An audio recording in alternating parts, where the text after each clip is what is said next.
Mac McGinnis joining us here on the Middle Class Pulse. Now, Mac, do you have kids yet? No, just two dogs. So you guys have not experienced the joy of an elementary school Christmas fucking concert. Oh, you guys are missing out, boys. Oh, it's amazing. It's amazing. Apparently they tune all the instruments down to Z minor.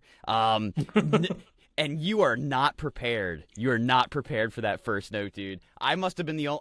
maybe I'm just not a seasoned veteran at it yet, but I must be the only one that actually snickered as soon as... We're supposed... I mean, here's my thing, though. Can I just enjoy... Why can't you laugh? Are we all pretending here that this is actually good? I mean, we're all there to support our kids. I get that. But why are we lying to everyone and ourselves about what we're witnessing here? It's a fucking comedy show. Buckle up. Yeah, not everyone's talented. Not everyone is going to become a musician or a singer or a dancer or whatever else. Why don't they have let a few of them build the stage? Be carpenters. Set the foreground. That's actually, as a matter of fact, a buddy of mine, not even a buddy of mine, an acquaintance, Facebook friend, posted that his son was awarded black belt, and I was like, listen, mind you, this is not some child prodigy, okay? This is just a standard white kid named John who his parents paid a couple of years worth of karate classes, and he's sitting there looking all fucking stuff. So anyway, not to steal your thunder about the kids' concert, I get it. Some are untalented, and yeah, I don't know, laugh amongst yourselves. I don't know, Matt. Do you what do you think? Well, you got to separate the wheat from the chaff, right? Yeah. So. And that's when you start. You start at the winter play into the spring musical, right? And by springtime, if you don't cut it for the nativity scene, you're going to be a tree standing in the back. But this was just choir or chorus or whatever the fuck it is. Chorus and band. And man, the strings. Oh, the strings. Don't give a kid a bow. They should never have to drag a horsehair across anything ever. The first song, and by the way, music teachers of the world, only play songs that you're supposed to recognize. Jingle Bells was the only thing that was even slightly feasible to make out at all in this concert. And I also felt bad for the music teacher because I was just thinking to myself, like, okay, how much student debt do you have? And this is your showcase to the world. You poor spectrum son of a bitch. God bless you. You got to start in the farm leagues. That's middle school, grade school. You work your way up. Get a high school, the kids who want to be there. Yeah. And then, from there, either you're going to community theater or maybe off Broadway. Off Broadway. Off, way off. All right, kind of Wingo Broadway. You're right. Yeah. Way broad. Yeah. What's that dinner theater in suburban Maryland somewhere? Oh, yes. Like, do I look cultured to you? No. It's like halfway between like Howard County and like Beltsville, Maryland. It's like, what's that doing here? Yeah, I know what you're talking about. I think we took a class trip there one time. Yes, everybody takes a class trip there. I don't think they have. I don't think anybody goes otherwise, unless they have the contract signed with the local elementary schools. I don't think Alan Alda's getting any eyeballs on him on the stage somewhere. Yeah, I don't even know. This doesn't ring a bell at all. What, do you guys not remember the name of it? There was three something. I thought it was like I thought it had three in it. Like there were three brothers or some shit. Look it up real chefs, quick. The three amigos. Well, that'd be a good one. The three chipmunks, right? No, but I know what he's talking about. There is something. I think there's something in PA somewhere. But Toby's Dinner Theater. Yep. Nope. Nah. Nope. Nah. Dinner theater in Columbia. That's the thing too. Is like theater is so antiquated for people in this era that they have to trick you with dinner just to get you in the door. And I'm sure it's buffet style. It's probably like going to Bonanza back in 1989, and they just have the standard Romeo and Juliet playing on stage. Why not just you pick Bonanza? Your prime rib? It's either bloody or not so bloody. You could do a fake PSA, like, hey, you enjoying the Bonanza? Heard the spread's real good, cutting the meat. I'm trying to recreate that shitty PSA about people who cut meat at Golden Corrals. I don't even remember what that was from. So all in all, enjoyable, or just like we got to get through this fucking thing, and I got to get home and take a shit. Only enjoyable because I found one of my people. Like, it was a kid I played baseball. I hadn't seen this guy in like 35 years. He kept looking at me. I was like, Andrew Murr. He's like, oh, yeah. And then we got into that. And then finally I'm like, okay, a like-minded human. And I even leaned over to him. I was like, how are we not supposed to laugh at this? He's like, oh, come on, man. These are kids. They're trying their hearts out. I'm like, yeah, that's why it's so goddamn funny. And then he started chuckling. I was like, all right, we're good here. We can have a little fun. We can have a little laugh. Yeah, but the chorus is fine. Kids singing in unison. It's not really a problem. Just don't give them the fucking instrument and have them highlight their skills that they haven't learned at all. I mean, these aren't exactly cream of the crop here. He only had 9 kids in his class out of 60 plus get straight A's this year. So we ain't exactly, there's a lot more shaft than there is wheat, if you will. It's also, how willing are you to put a drum set in the house? How willing are you to put a tuba in the basement? That's a good point. And why did we keep teaching these old-ass instruments, too? I've never really understood this. Like, we got band. We're all aware what bands actually people are listening to, right? I mean, unless you get into, like, some yacht rock and you got yourself a guitar or something. Drums, bass guitar, real guitar, rhythm guitar. That's band. Stop it. Stop with the flute. I don't like my kid with the clarinet in his mouth. Doing away with flutes, clarinets, saxophones, trumpets, trombones, tubas, French horns, and any other percussion that's not drums or a drum set, right? I think you can keep some brass. I think you can keep the trumpet, saxophone. That's woodwind. Okay, but it's one of those weird ones, okay? It's made of brass, but it's got wood, so it's a woodwind. I understand. Shit, man. There's a couple that you can keep. But yes, get rid of the flutes. Okay. And we got no Chuck Mangione if we're getting rid of the flugelhorn. We got no Kenny G's. We got no Jethro Tulls if we're getting rid of the flutes. Okay, well, I think we're okay with Jethro. we got no riff and Little Ghetto Boy, Dr. Dre. Come on, man. Yeah. We can recreate all that stuff. We don't need that. Hold on, maybe he's. I see. Maybe there's like a nature versus nurture argument on this. Like, would those people have? What Murr's saying is like empty it out of the elementary school curriculum altogether. Like, listen, you're 8. Pump the brakes.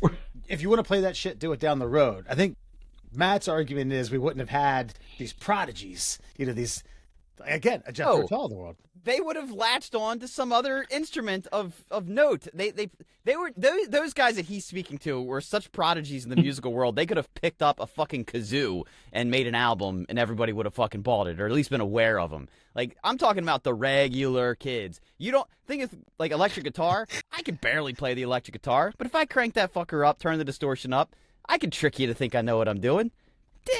Let's boost some confidence here. Let's give them real instruments and let them have some.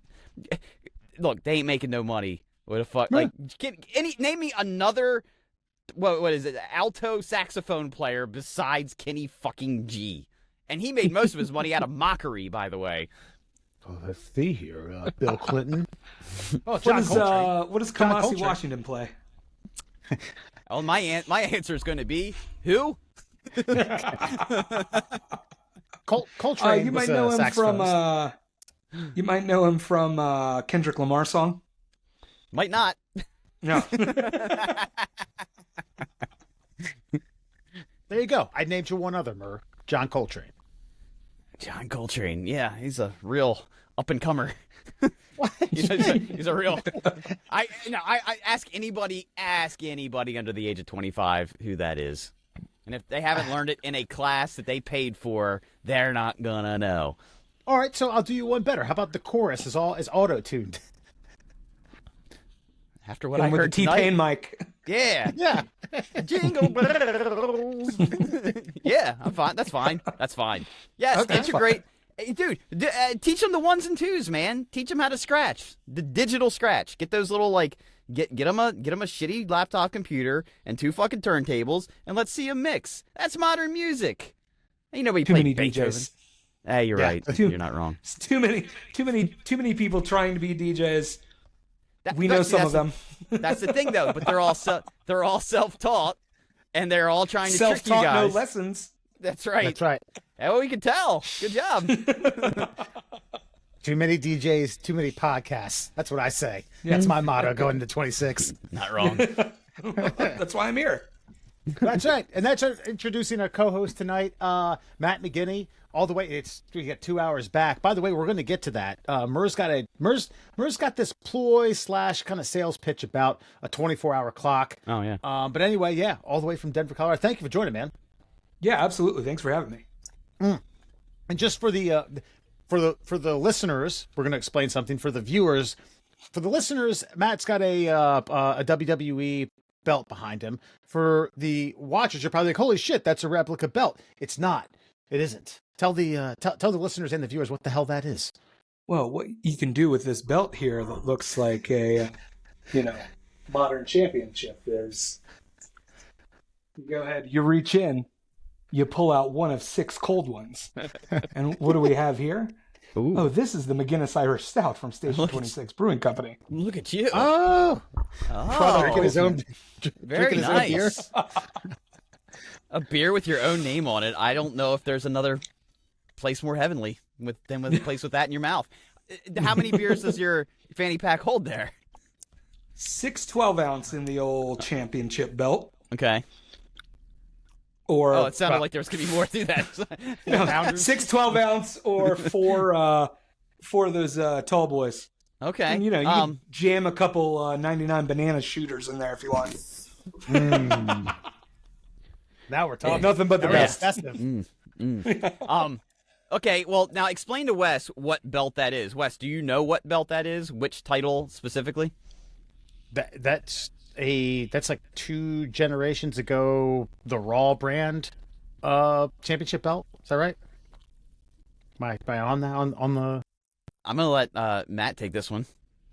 Well, we've got it says World Heavyweight Championship on it, but I assumed it was the Universal, the Black Universal title. No.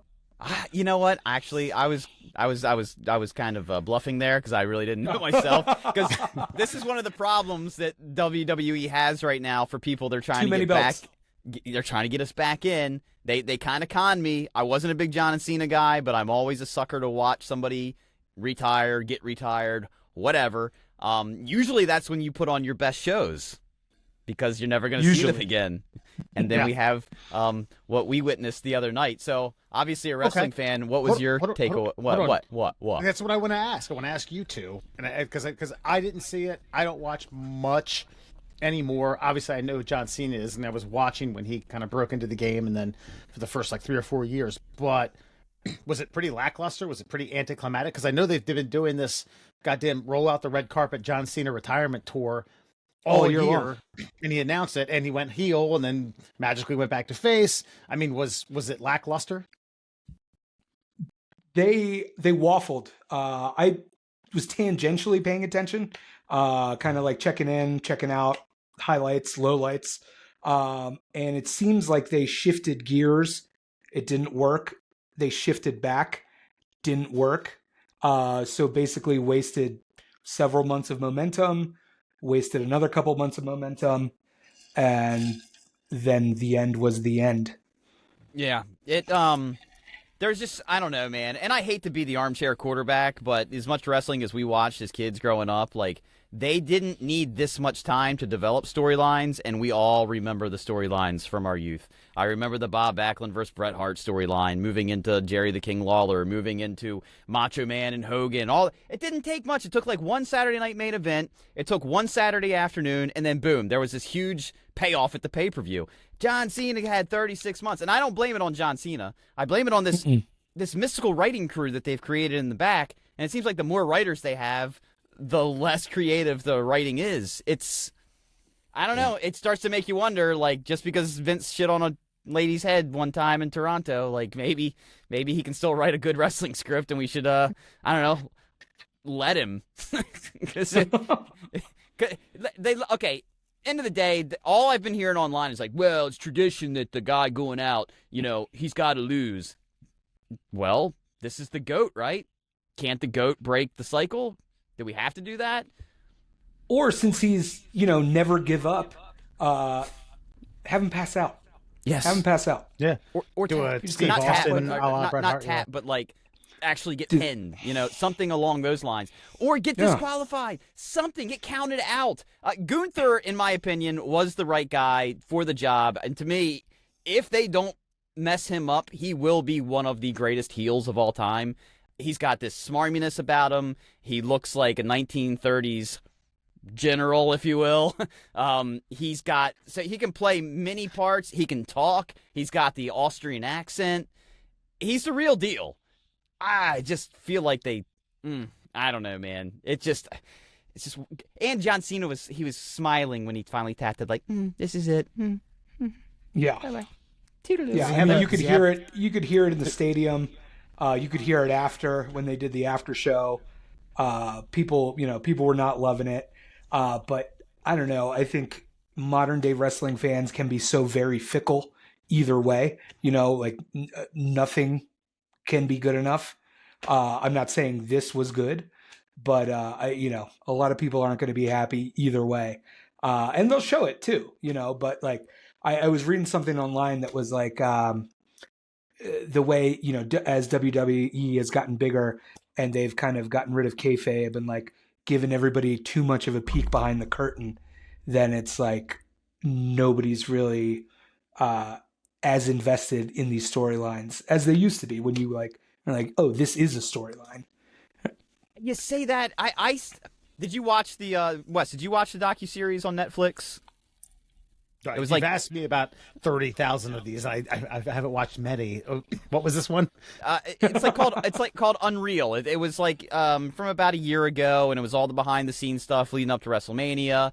And to me, that opens up a new avenue for them to be characters of characters that they're playing. Like, I think you can still do kayfabe. I think it's still available. And even still, we're all aware that Jerry Seinfeld that was on the Seinfeld show wasn't necessarily the Jerry Seinfeld that wasn't on the Seinfeld show, but there's a nice blend of he's somewhere in between. Like, right. Just like, what's his face? Larry David. Like, he hadn't Curbed Your Enthusiasm, but he's kind of close. He's somewhere in between. And that's why I think like Macho Man worked out so well. Because I think he was that nuts in real life. I think he was that fucking crazy. Yeah, they were on a lot of stimulants. A lot of stories how he never like broke character ever. And they're at the hotel bar when they're out at a restaurant, just like in character all the time. But I think if these guys like create their persona, I think they can stay in like a decent persona that isn't like 100% who they are. And still sell the wrestling stuff. But again, storylines still need to be there. For example, the John Cena thing. Like, okay, Gunther's getting ready to make him tap. Why not have, like, a bunch of guys from the back be like, I'm going to save John Cena. And then John Cena stands up and is like, no, this is on me.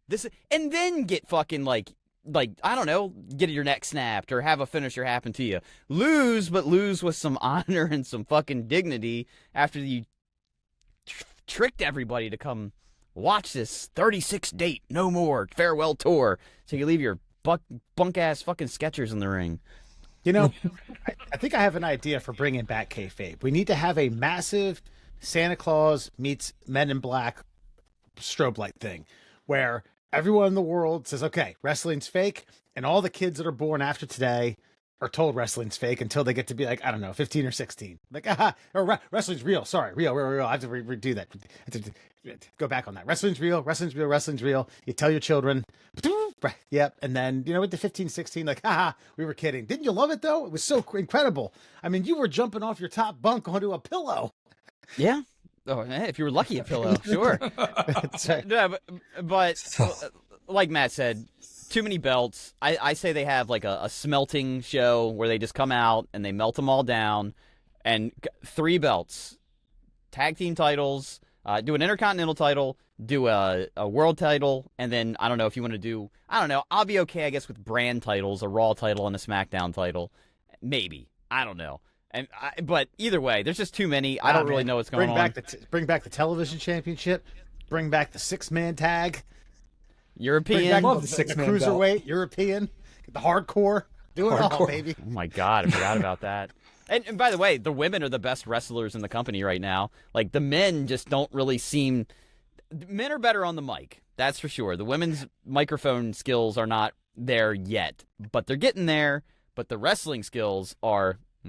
They can't sell fake punches, but everything else they're great at.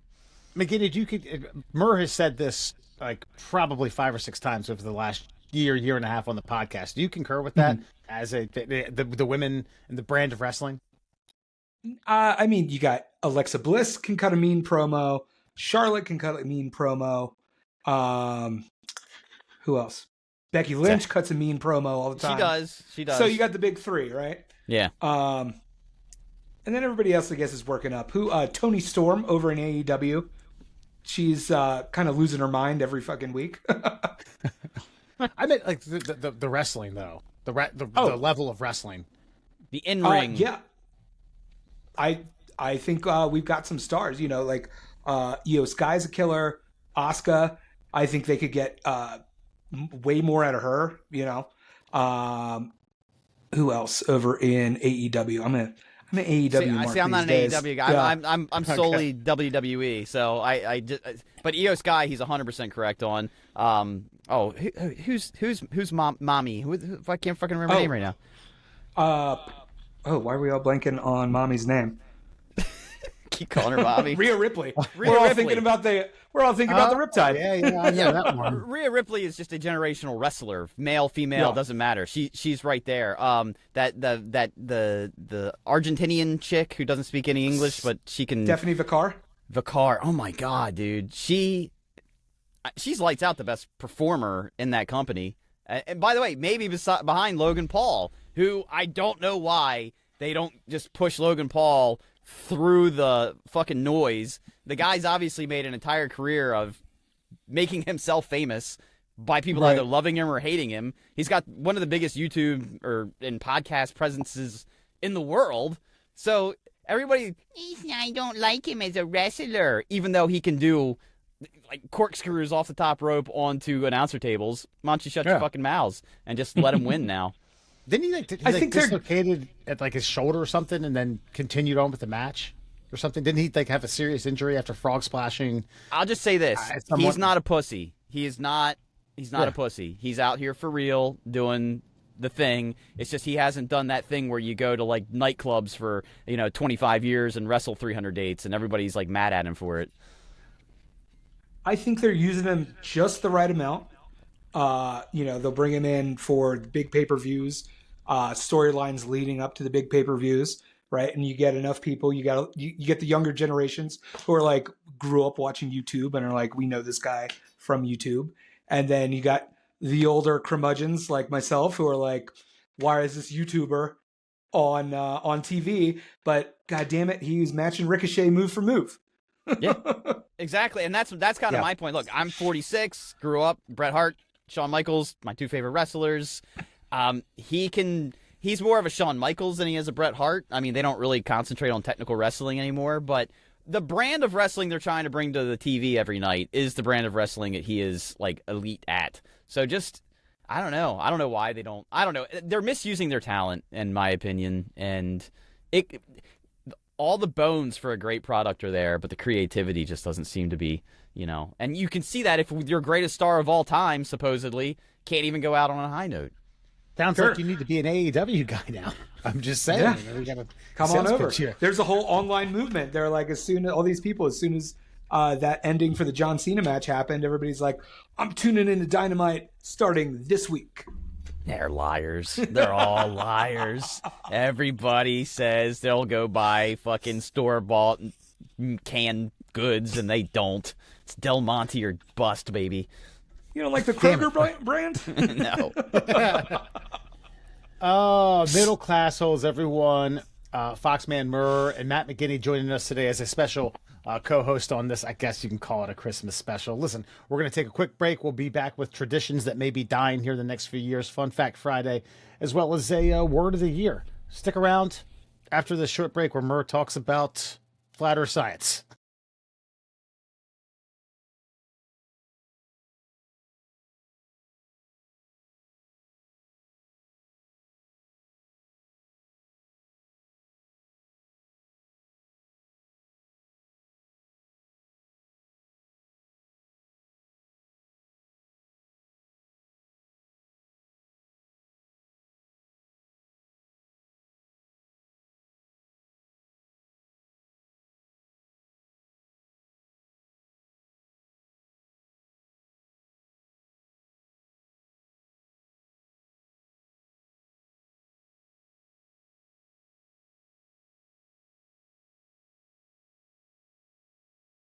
So some people may say America was built on tradition. I like to think that America was built on very goal-oriented and expeditious travelers who found America, then raped, pillaged, shot people, violence, war, took over land, bought another chunk of land from a very stupid Frenchman, and then just decided we need to get to that other coast ASAP and fought their way to that. But after that, traditions were made. Okay, lots of traditions. Wait. We dragged our. Well, listen, we loved our traditions so much, we were just simply trying to force them on to everybody. And when they didn't want them, they had to go. I mean, we clockwork oranged them. Just open your eyes and our number one tradition was this is ours. Yeah. Right. Oh, that looks like mine. Looks like ours now. You're not doing that the right way. We'll show you. Manifest destiny, okay? By the way, have you heard about our God? Land? This land is your land. This land. We could get that in the chorus, baby. They made a whole song about it. That's right. Yeah. Coming soon to a park near you, the kids singing "This Land Is Your Land" on the 4th of July. So these are 18 traditions that Americans predict will be gone in the next 25 years or so. I might combine one or two of these. One of these, I hope, dies a horrible death. We'll get to that here in a minute. But anyway, I'm going to start with number one. This is coming from via BuzzFeed. So a tradition that might die. I think class reunions will be more or less entirely dead by then. Now, Matt, did you celebrate your 25 year? Sure didn't. No, I've never been to one. I keep in touch with a handful of buddies from high school that I can count on one hand, and that's all good. I think by the time any notable, well, I guess it was home for what? Do people go to 10? Do people go to 15? But I feel like for the big ones, I was already out in Colorado, so I'm certainly not getting on a plane. Yeah, right. But sorry. I was just going to add that I think my take on it is that this younger generation is even like the less connected maybe to in-person things like that. Because we had a whole year of kids just going to school online, right? I don't know if that's enough to like ruin an in-person thing, but yeah, we've talked about how COVID has fractured and just completely tarnished certain, I guess, cultural norms. Amongst those formative years. And I have said I feel bad for anyone. COVID sucked for everyone. I feel bad for people who are ages, I'd say, 5 to 22. So it's kindergarten to college. Because you really try. You have the rest of your life to be an adult. You sabotaged a year and a half of, unreplaceable memories. And another thing that we've brought up is that, and I don't know if, Matt, you could, if you have come across this at all, but there's a lot like a movement of people not wanting to get their licenses, like 18-year-olds who don't want to get a driver's license, which it's kind of weird to me. But I think the part of it, I went to a 5-year, I went to a 10-year, I went to a 20-year class reunion. I said my hellos. All of them. Well, I didn't go to a 15-year. Hey, skip one. Yeah, got to keep them wanting more, That's right. More Wes Fox. That's right. I say my hellos. I say like, hey, good to catch up. Hey, how you been? How's this? How's that? And I just wind up with the guys that I end up hanging out with anyway in the corner. Like, oh, hey, yeah, just shooting the shit, grabbing ass. I just think that after social media's rise to dominance, okay, in my dad's day, it was a really big deal. Like, we actually did go all the way back to South Carolina. I think it was for his, 30-year reunion, which, you got to remember, he hadn't talked to those people in 30 years. Didn't see a Facebook post from them. Never got a fucking a DM from anybody. No checking up. Maybe a letter in the mail from someone really important, telling him, 10 of his classmates had died in the last 5 years. So I get why it was so important for them to maybe catch up.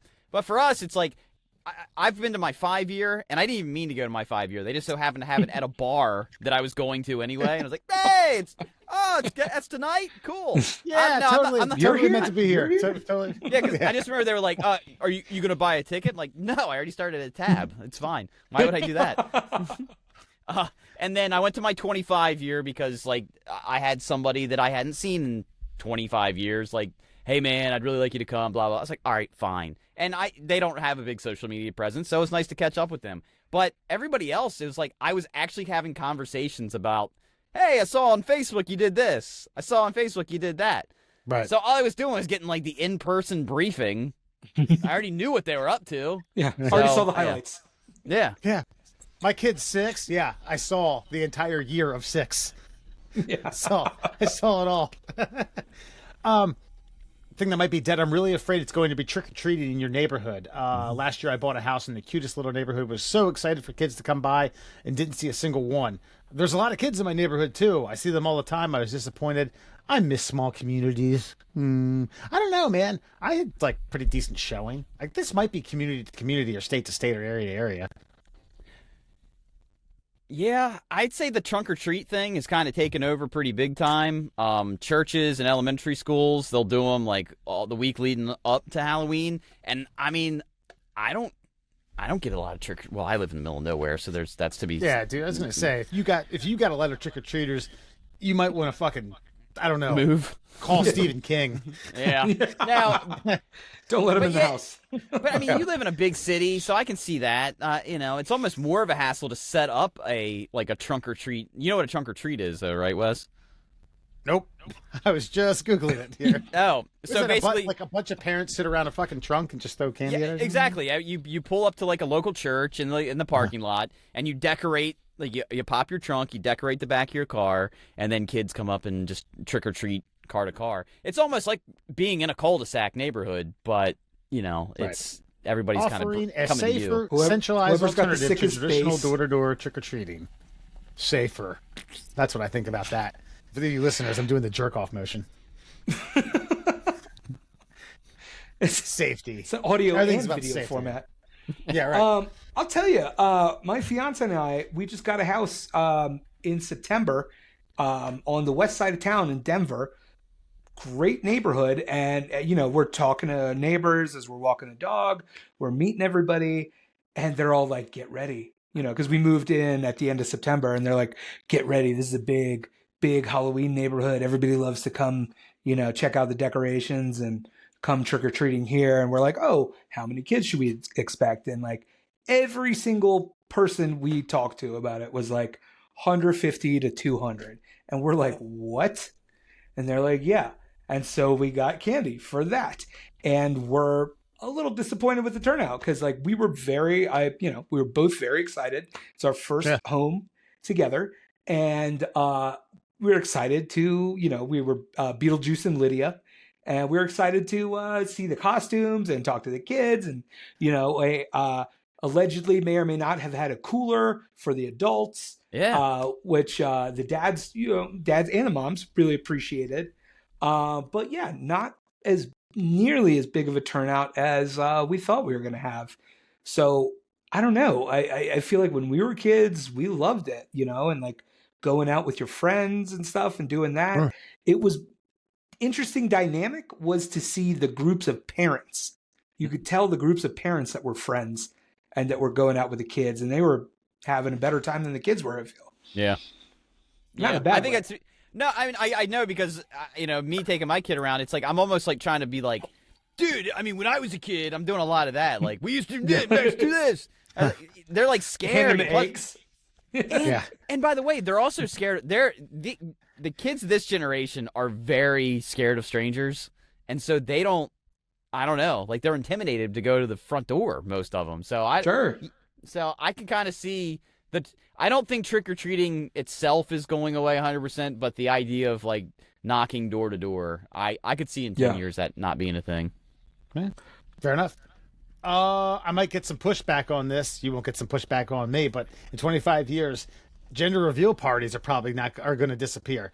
They're not going to go back to the low-key, innocent things of slicing the cake and finding out if it's pink or blue or something like that might add to it. Or doing a name reveal, what have you.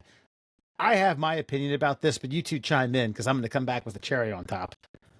I just think they're stupid. Murr? I mean, they're dumb. Dumb. I mean, here's my thing. I'll say this: if there's a modified, replace the baby shower with a, just call it a baby shower. It's what it is. The parents know what the kid is, and then it's like, all right, guys, I'm glad everybody came. Let's all get a piece of cake. Oh, it's blue. It's a boy. Okay, that's fine. But yes, I don't know, setting off pyrotechnics with like a bow and arrow that's from the Rambo collection. No, renting a crop dusting plane via Independence Day and loading it up with fucking blue or pink powder. Those are some of the more ridiculous ones. No, they're absolutely ridiculous. It's the TikTok-ification, the Instagramification of everything and every life milestone event. Hey, don't get me wrong. I've never met a camera I didn't like. But you know, these insane, elaborate stunts, like, you got to get everybody together for that. Plus, you're going to have the gender reveal, the baby shower, and then 2-3 other parties before the kid's there. Turn it all into one. Don't start a forest fire. I don't know if you guys remember a couple years ago, there was a couple in Texas who did a gender reveal party with some thermite, ended up starting this huge wildfire. God, good. I hope they all burned. Unfortunately, those are the only ones I like. The only reason I like gender reveal parties continuing is to watch them fail and watch somebody's house burn down, or grandpa gets shot in the ear, Cheney style, trying to hit a piece of skeet made out of, I don't know, fucking glitter. The best are one of those confetti tubes, right? Yes. Right. Somebody pops it upside down. Yeah, and as a golfer, I've seen ones where the dad hits the golf ball and the golf ball explodes and it has, like, you know, some sort of pet powder in it. Like, whack. Dare I say? No, I'm not going to say it. Yeah, whack. It's whack. It's whack. Not only do I hope this dies. I hope this dies a very slow and painful death. I'm talking like a poisonous fire ant that crawls through the penis hole of a man and stings it. I hope it dies a death like that. Fucking, they are obnoxious. Little worm from Brazil? The Amazonian worm? Yeah, sure. Or a face hugger, because I fucking hate those things. I'm so terrified of face huggers and aliens. It just goes into the gender reveal party mouth and just creates a different fucking thing. I hate them, and you're right, Matt. This niching milestones to constantly celebrate something. And I get it. We do it all the time anyway. This life is just filled with, like, excuses to get together and have some beers and see some friends. But fuck me, man. Like, 5 times before the child has breathed a fucking breath, and you're expecting me to bring something, cook something, get a gift, acknowledge you, tell you how proud I am of you, take some pictures and smile. Kiss my ass. Jesus Christ. Right. Ugh. And don't get me wrong. I'm a man who loves a party. Right? We all know that. But, you know, I feel like we really, as dudes, we really, like, learn this, you know, that round of weddings that started happening after college, right? We're like, you know, the guys are like, oh, we're pumped, you know, if whether or not we're a groomsman. We're going to the bachelor party either way. But then it's like we talk to the girls and they got to do this, they got to do that, they got to get the dress, they got to do that, they got to go here. And it's like, we're like, no, we just show up and we'll rent a suit. Right. Yeah. You don't need to keep it. You can have it back. Yeah. My I whole like the way you look.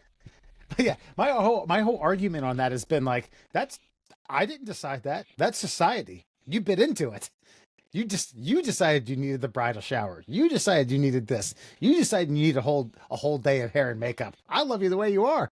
I didn't. Ain't my thing. You bit into that apple. Another thing that might be dead here in 25 years, Christmas cards. We used to get dozens of them as a kid. Almost every family sent them. Now I only get a couple a year, and I only send 1 or 2. I don't know. Boo-hoo. I'm kind of over it. For me, it's the same thing as the class reunion thing. We see each other all the time. You don't, like, every year you got a Christmas card. It's like, oh, look how much little Billy's grown. It's like, right. You've seen 365 days. You've seen an age progression of Billy for the entire calendar year. You don't need a fucking catch-up card in the mail. And yeah, so and that's all that there is. There was also kind of that sweet spot where Christmas cards were still a thing and people needed to glorify their lives, so they hired a photographer to do professional photography with the family all in clothing. it's that thought. I used to get some, I guess, circa like 06 to, I don't know, 2012, where I was like, oh, you wore that sweater that you'll never wear in any other setting. That's great, man. Cool for you. Good. Glad life's going well. I will say, I think it's getting to be a lost art, right? Okay. Because I love a sentiment, right? I love although I am pretty shitty at reciprocating, I love getting a Christmas card from a friend.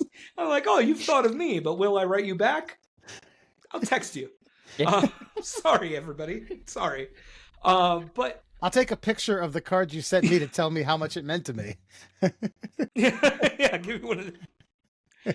But it was really funny because Mare and I were just talking about this yesterday. She's writing a couple Christmas cards for a couple friends, and we're like, oh man, have we looked at our handwriting in a while? Because we're all typing. We're typing all the time, typing for work. We're typing to each other, and we're not writing. So it's like, I was like, man, are you doing the mix of cursive and regular script? Because that's what I would do. And she's like, on one of the cards, she's like, yeah, I had to start over, scrap that one. We'll do a second one. I go, okay. I was like, I'll get a couple more. And, by the last round, we'll have fucking perfect. Yeah, that's actually state of life. Thinking about that brings me back to writing thank you cards from our wedding, where I was like, I think I've never written a thank you card. You can't have you can't have too many screw up misspelling / scratch outs on prepaid thank you cards from a wedding, which is photos. Those cards ain't free. Yeah, I learned that quickly. How many of those are you gonna fuck up? Damn, wife. We've been married 2 weeks. I'm trying to do good work here. And another tradition that might be dead, Black Friday. I already think it's dying. It'll basically be dead here in a soon time span. Nobody's going to rush at midnight to save $50 on a TV anymore. I mean, I like to think some of these videos that I've seen where people just bum rush and run over one another when the Best Buy door is open and the Walmart door is open, and dare I say, I don't know, like a Kmart or a wall, like a Kmart was the best. What are you talking about? But I mean, that's Kmart's closed. Are people doing?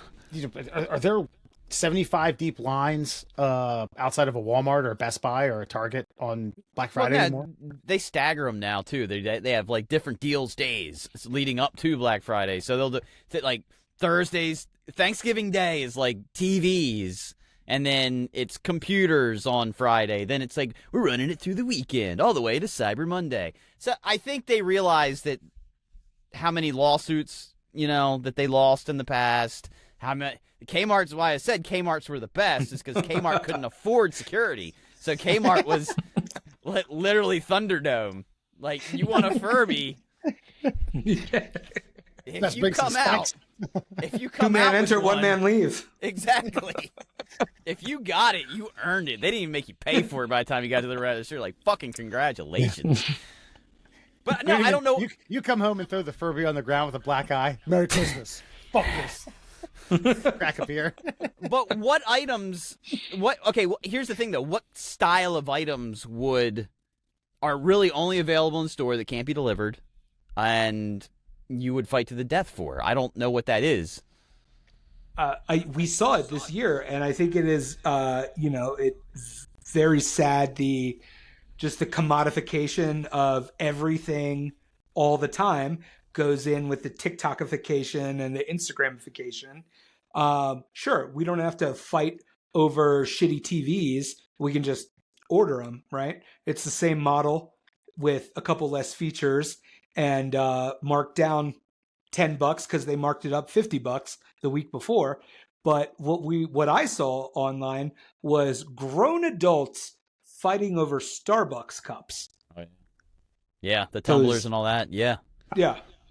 It's a sad state of affairs. They weren't selling them online. They were only in store, and you had to be first in line to get it. And so, yeah, it was one of those deals where, you get down to the last 2 or 3, and, oh, boy. Oh, Wheeze. That's a misspelled name. 2 men, 1 cup. Listen, I'm a house cat now, right? But please wade me out into the water if I'm ever in a dispute about a plastic teddy bear cup. Just old Yeller, take me out behind the house. Matt's not with us anymore. Well, yeah, he gave us the green light. Things got weird. I think a lot of gender reveal party planners in that Starbucks line. That's for certain. That's Oh right. yeah, with big Stanley Cup collections. Another tradition that might be dead. I like this Miss America pageant. It's strange now that we have an annual. How big an annual event was in the 80s and 90s. Also, it kind of delved into like live broadcast television, flipping through TV channels, kind of a dead genre, if you will. But basically saying that either this version that we know of Miss America or Miss Universe will be dead or dead altogether. I personally think you didn't have access to online, so it was like, oh, cool, hot women in bikinis in nightgowns, and now just scroll through your Instagram fucking thing and you see, you have all shapes and sizes. I just gotta tell you, if you go to the middle class, if you were an admin on the Middle Class Hole's Instagram page, God, it is if you go to that if you go to the search bar, Three. That For You page is. I sometimes have work to do on that, and I realize that it's 3 grown men who have access to that, who are all gross. Look, I gotta tell you though, I'm new here, y'all. I'm new. we got good taste in fitness models. I'll tell you that. Okay. Yeah. These are all very defined women. Not too much, not too little. Okay. Everybody pushing about $145, but man, they can do about 10, 15 pull-ups if they want. Yeah, they do the out of pool. Appreciates an stand-up. athlete. Wes Fox appreciates an athlete. Yeah, you bet, man. No, but I just think the fact that we're go on. not as chauvinist as we used to be, or we're not allowed to present ourselves as chauvinist anymore. I just think the programming is dead. Like whether we want it or not, I don't think it's worth the hassle of a network trying to broadcast that anymore. I mean, let's also swing that pendulum the other way. The day of we all love a WWE diva, but I feel like the day of like a show pony pageant show, it's archaic. It's borderline demeaning. What women in our lives are even interested in that? Well, None. I mean, I think back in the day they were interested in doing it, and we were interested in watching them try. When we were young men, sure, yeah. And also the era that was in for the talent portion. Section. Yes, yeah. But here's the thing. This is what I'd like to actually have, and you can call me chauvinist or whatever. I think the era of the hot science girl is still on the horizon, and that is the way we need to go. Because there's a lot of brilliant-minded marketing ladies that are all over Instagram. Because it's hard to get yourself out there, even if you are wildly attractive. My point is, you don't even have to be all that attractive. It's tough. If you're smart. There's a lot of the women that I follow on TikTok are these moderately attractive women that can tell me how a black hole works and what happens when you cross the event horizon. And I'm like, I'll watch you talk about this all day, lady. And I feel like let's bring back the pageant. I know how a black hole works. And I'll get sucked right in, baby. Anyway, my point is, Time just keeps stretching. I would like to see. I would like to see a movement to get hot chicks that are smart into the sciences and not into the art of makeup. Now, see, hold on. All right. So STEM for stems, right? Yes. we attended a couple shindigs in our day, okay? And they had a beauty pageant. Do you remember how the judging was? It wasn't very centralized. I'm not sure what the criteria was. But I'm saying it was crowd reaction. It was if you want this one to win, scream. If you want this one to win, scream. So make it online voting. Yeah, Crowd vote. Yeah, have these beautiful women up there and just Do away with the judges. Fuck the criteria. Make it the animals. Have the You know, animals have whatever- the key to the kingdom. Wes has a point here. Whatever kind of talent show it is, whether, Miss America, America's Got Talent, X Factor, whatever, we're tired of these has-been recording artists who are like, why are you a judge on this season, right? Just open the phone lines. Open the phone lines. Do it like the 80s. Everybody call 1-800 blah, blah, blah, and change the last digit. Vote for that. Vote for that. Leave it to the people like a true democracy. Socialist democracy. And her talent is an inverted G-string twerk. Fucking A. And let the people decide. Okay, you know what? I think you guys are actually onto something. We need to compartmentalize. We know we're onto something, brother. Compartmentalize our pageants. Like, let's take the Miss America pageant, for example. Like, they all had, like, a special talent. They had to answer world problem questions. I don't know what the fuck those were. And then they had, the body competition, the bikini contest and all that. So let's just make The what? a bikini what? Which one? Bikini. No, I'm surprised. I thought it was just all the talent competition. Well, but let's have 4 of them. Let's have 4 of them. No, but the point is, you got to be the most well-rounded to win. Right. Yeah. You have to look good in a bikini. You have to Yeah. look good in an evening gown. You have to look good while walking the stage, and then you have to have talent. And you had to answer how you would solve the geopolitical global issues. That's right. And therefore, and so on and such. Yes. All right. Yeah, it's done. I haven't watched it. Why would you? It's been a while. I couldn't tell you who. Yeah. Block parties. I didn't even think I didn't even. I don't think they even do them anymore. Sorry, that was a little bit of a tongue twister there. That's such an easy sentence to read. Maybe I should start reading more or less. Block parties. Yeah. I mean, are those not a thing? Is that a dying trend? I don't think so. Well, it also might be community dependent. Because I read that reference material and I laughed at that. They don't even do those no mo comment. But I was like, over here, I don't know, in Color for Colorado, we've got every neighborhood has their own, call it a farmer's market, a maker's market. They've got something going on every weekend. And it is really not that difficult to get a temporary permit from the city to shut a couple blocks down. We got a lot of local breweries that'll do that. That'll, they'll do an Oktoberfest. They'll shut 2 or 3 blocks down, and it'll be local vendors, local breweries. So I guess it's all about, I don't know, whatever effort anybody wants to put into throwing a block party and what you define as a block party. I say we got to get to. I don't think they're going anywhere. I just think people need better ideas and better blocks to live on. That's it. I mean, if you like to party, just do it. I don't know. I could create a block party at my place in 48 hours. Yeah, 100%. Hey, look, we're gonna be out front. We're gonna be drinking some beer. Cool. All right, man. Well, we out there. Knock on a neighbor's door. Hey, next weekend, here's what we're gonna do.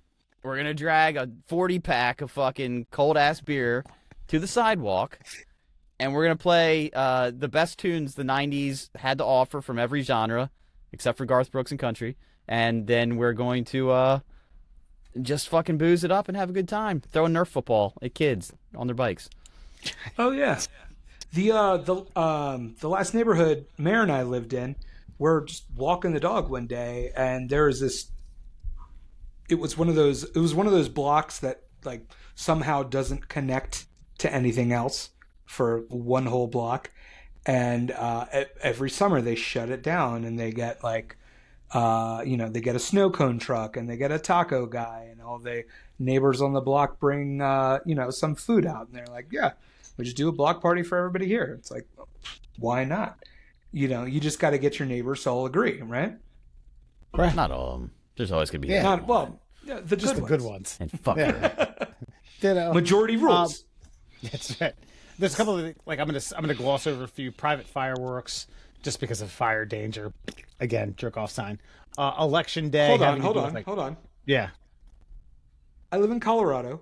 One of the I don't know if I've said this yet. I live in Colorado.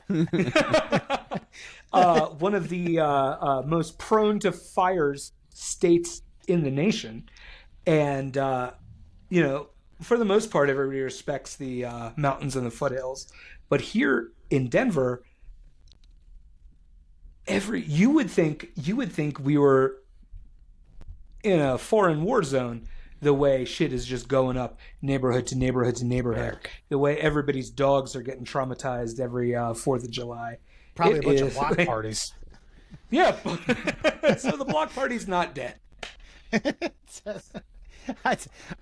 And again, I do understand what you're talking about, self-conscious about being like safe and things like that. I like it's an increase of professional shows. I don't know if that's the case.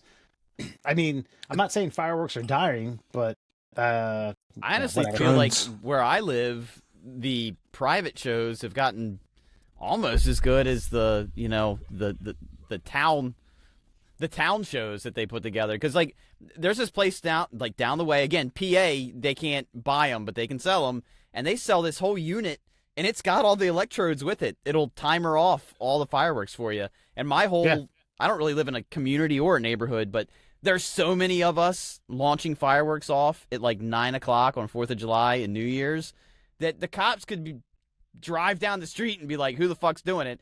Everybody, you going to arrest us all? So they don't even care. They just make sure nothing's on fire and just keep on moving.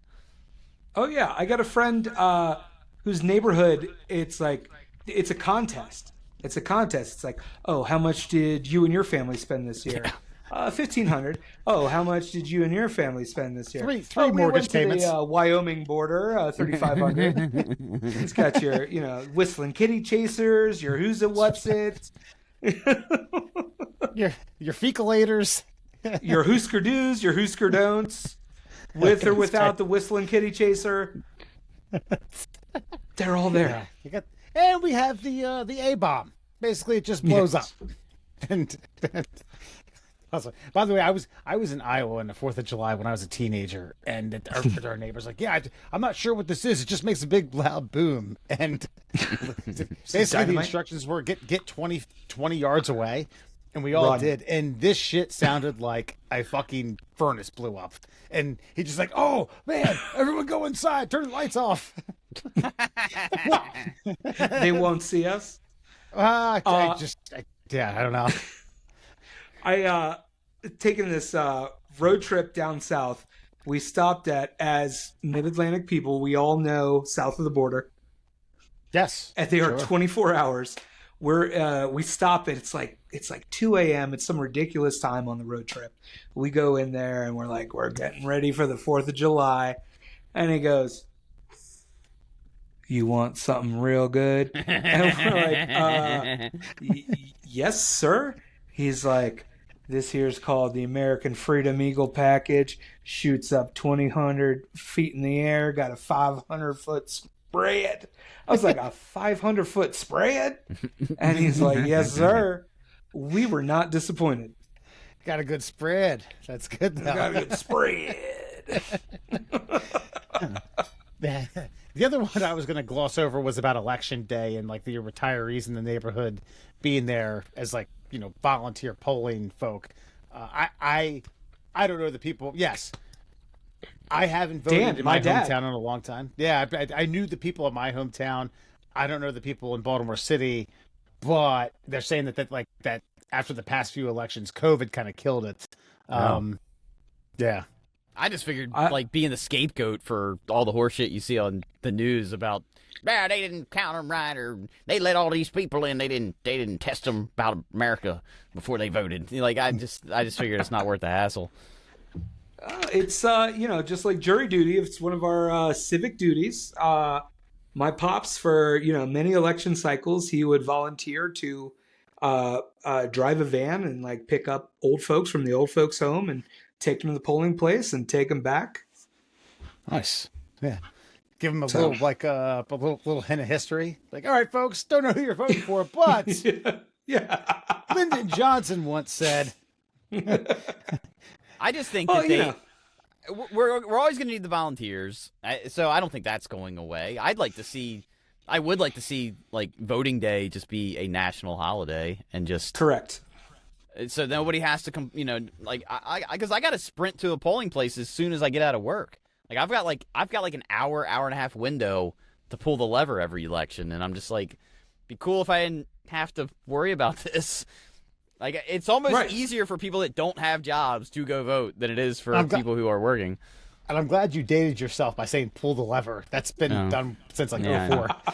But well, I'd like that to come back. I'm tired of punching a fucking iPad. I want something that doesn't fucking like I'm fucking make me feel like I'm in Reno. Yeah, or turning Frankenstein's monster on. I told Murr this on a previous episode. I don't remember when, but for the 2000 election, I had been 18 for like a month and a half. So I got to vote, which is probably borderline criminal because full well I wasn't invested in anything politically. I had about 3 things in mind. Fucking weed, some good judges. Yeah, that's right. Yeah. And I was watching a lot of Singled Out. That really kind of like narrowed things down.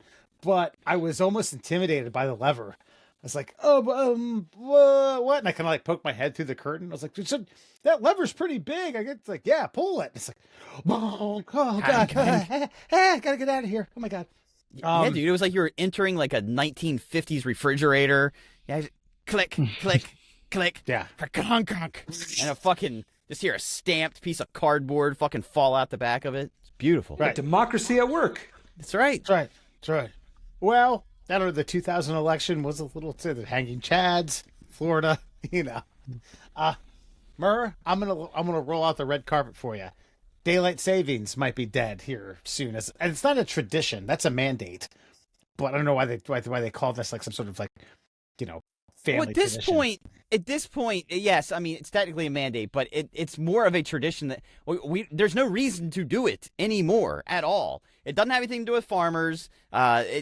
I think it actually had to do with train schedules, if I'm not mistaken, at some point. Ain't nobody fucking taking a goddamn train across goddamn country anymore. We're not worried about our grain and feed deliveries getting on time. It's over. Stop it. And I've always said, whatever we do, if everybody wants to still argue about it, we either move up or move back 30 fucking minutes and just set it and forget it. Fucking Ron Popeil that motherfucker and move on with life and never revisit. It's stupid. But here's the other thing, the other caveat that Alan has mocked me for, very much so there, Matt. Mocked you. You presented a solution. He said your solution was dumb. Then continued to mock me relentlessly about it. I want to be done with daylight saving time, and I also want the world to be on the exact same 24-hour clock simultaneously. I don't understand the pushback. I feel like I'm arguing like pound of feathers versus pound of rocks here. It's like, it's because Alan's whole point against me was like, yeah, but how will you know it's night in Korea? I'm like, I don't know if it's night in fucking Korea right now either. And I have to do extra math. At least I'll know that if it's like 10 p.m. here, it's 10 p.m. there. Now, is that 10 p.m. daylight or not? That's a whole separate question. So I want everybody... feel like that's only for people in Alaska and people in Norway to mess with. I don't think 30 days of night or 30 days of dark is good for most of the world. Just a couple hardened places. But all I want to do, I don't want to change their climate. I just want to change their clock. I want to put them... Not the climate, just the... So right now, it's 10:17 all around the world. Yes. There is no there's no difference in time. Like, the time on the clock. Everybody's Rolex gets fucking tuned to the same frequency at the same time. And as a quite, like, if you agree with that, maybe we could get you to agree on that everyone will celebrate when the ball drops in New York. Everyone, around the world. Sydney, East Coast ball drop is Munich. The only ball drop. I agree. Listen, though, I'll tell you what, though. This is how much of a man I am, okay? I'll be willing to go Greenwich Mean, okay? If Greenwich Mean becomes the official time, I'll celebrate then, okay? And it's going to suck for some people. Your fireworks, you ain't going to see them. You're not going to see that 500-foot fucking spread. Why? Because it's still fucking noon where you are, or daylight, but it's still fucking midnight everywhere. I just want to make everybody on the same clock. And then there's no fucking jumping back and forth. Because, okay, like right now, Wes, your brother's in fucking Germany, right? Uh-huh. I know it's... I don't know what time. I don't know if it's day over there right now. 6 hours. It's So 6 hours. 4 a.m. So I still have to look something up. Do you get my point? I have to look up the time difference, or I have to look up if it's day or not. It's the same fucking thing. This is residual. You're trying to sell me on it because Alan's not here anymore, dude. I know. I'm sorry. I told you I didn't mind it. Okay, I told all you right. I'm like one of those guys that like I'm willing to do it to see if it works. If it doesn't work, we'll go back. I don't care. I apologize. Close enough to Arizona out here that I'll agree that we can get rid of daylight savings time, but I don't think we can get the whole planet onto one time. But here's my big question. Why? Circadian rhythm was the big point of contention. But my point is, I think that's the obvious factor. So, all right, fine. On the East Coast, let's say we make it all East Coast time. At East Coast time, I'll just split the difference. We're all going to bed about 10 p.m. That's the average bedtime on the East Coast. All right, well, in Korea, sorry, you're still going to bed when the fucking sun. You're not changing your rhythm. It's just a different time. No, but 4 you are changing your rhythm because the circadian rhythm is with the sun. I know, but you guys are. I feel like everybody's like linking the time on the clock, Right. to the position of the sun in the sky. Sun up in Korea might be 11 That's how time p.m. works. Not if we're on the same clock. I feel like we need Doc and we need Marty to really. So what help I'm out this saying is, conversation. hypothetically, because I don't know, maybe the sun goes down at 10 a.m. in Seoul, South Korea. So they just go to bed at like noon. It's not dark or light based on what time noon is. It's fucking noon. And then here it's noon. I'm like, what time is it in Seoul? It's fucking same time it is here. Fuck, I don't gotta do no math. That's it. Yeah, but it's light there. You still gotta look up if it's light. Yeah. Anyway. All right, so we have two things. No that one we need sees to my have. vision, Wes. This happened. This happened to a lot of folks. Okay. This happened to Tesla. This happened. Copernicus. All right. You're like, it's a stake I'm willing to be burned on. That's all I'm saying. All right, kayfabe and wrestling. Single clock round. We have some Men in Black work to do. Don't worry. Another tradition that might die: mischief night. We all have phones now, so casually vandalizing someone's houses with eggs and toilet paper could be filmed, and well, you know the rest. Yeah. Well, I also, in this economy, eggs, toilet paper. Yeah. You Right. fucking kidding me? Right. Not Yeah. a chance. Which In is this kind of household, we use bamboo toilet paper. Oh. wow. We love the earth that much more than you do. Oh yeah. Guess what? In this house, I use a fucking bidet. All right. The butt He's water twerk- fountain. You goddamn right. And let me tell you, you all of those notions you have inside of you, like, ooh, it's kind of gay. It is, and it feels great. Oh, no. I just think it was a great water fountain for your butt. I'm in. And I have not upgraded to the one that warms the water for you. But every now and again, if somebody's getting a shower, Ooh. and the lines cross like fucking Ghostbusters, you get a fucking warm stream up your Cross butthole. streams. That's right. Blast him, That Egon. That's it. Blast him, Egon. It's the little things. It is. That's right. And I do this kind of. And when I read this, McGinny, I thought about our time at Frostburg State and the fact that like no one was documenting it every fucking step of the way. I mean, it's a blessing, right? Yeah. To say And the our least. youth in general, not just Frostburg State, but our youth, and Yeah, maybe I couldn't imagine. Having to, be an adolescent on social media. No, even when something like catastrophic happens, I'm like, oh, there's got to be ring cam. I'm looking for the ring cam footage. I don't care criminally what happens. I just want to see. I just want to see it. But I Let's know see somebody fall on their face. Yeah, but no, it is going to go away only because of, I don't know, man. I'd like to see laws reformed. Like, what was he doing? He's throwing eggs. And how old is he? 15. All right. There's no charge. Move on. What was he doing? I feel like He was that's throwing always how snowballs it's at school been. buses. How? Is there a big snowballs at crackdown school on buses. eggs? No, but I'm saying like if you get caught on a ring cam or something like that, there's definitely going to be a cop knocking on your door tomorrow morning. And I'm just saying like either we need to let it slide, or I don't know, or it's just going to go away. I don't know. I think that leads into us having a whole nother episode about the voluntary police state people are putting themselves in. Don't I disagree don't with have a you. ring cam. Yeah, that's my boy. Yeah, no, I don't. Well, I don't. I have one. No, I just didn't want to go through the hassle of setting up another fucking app. Yeah, Wait, so you just have the ornament it's just there. It doesn't work. It's just to make there. it look like It's like a corner that's store. lazier than my parents setting up a security alarm system in our house that they never set up. Yeah, Only I just know. had like the door buzz every time me and my brother tried to sneak out at night. Skipping, glossing over a few thank you cards. We talked about this a little bit earlier. Big weddings. I don't know. I just had one. Bobbing for apples at I Halloween. wouldn't know. Yeah, I think I invited you, ass jerk off. Bobbing for apples at Halloween. I think it was already dying out when I was a kid. Now I barely see it. So it must be gone, or mostly gone in 25 years. As a matter of fact, I don't think I can tell you when I read that. It kind of rehashed like, oh, bobbing for apples is still a thing. So I had forgotten about it. I don't think I bobbed for an apple. Maybe Once elementary ever. school. Yeah, middle school Yeah. fall fest. That's the last time I did it. So I was 8th grade. So you can do the math on that one.